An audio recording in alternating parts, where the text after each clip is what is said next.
నమస్తే సీఎం జగన్మోహన్ రెడ్డి గారికి నమస్తే జగనన్న. నా మీరు పార్టీ పెట్టినప్పటి నుంచి మేము ఇంత కష్టపడి తిరుగుతూనే ఉన్నాము, చేస్తూనే ఉన్నాము, కానీ మాకు గుర్తింపు అనేది రావట్లేదు.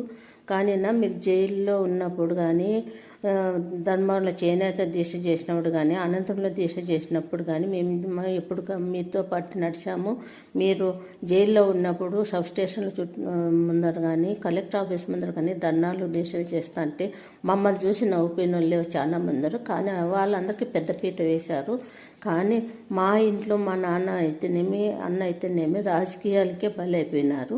కానీ మమ్మల్ని ఎందుకు గుర్తించడం లేదు నాకు అర్థం కావట్లేదన్నా. కానీ జగనన్న, మీరు ఆ రోజు తిరుగమ్మ ఉమ్మమ్మ అంటే నేను తిరిగానన్నా, తిరిగి ఇంతవరకు పార్టీ 14 ఏళ్ళ నుంచి తిరుగుతూనే ఉన్నాం, చేస్తూనే ఉన్నాము. మా సొంత డబ్బులతోనే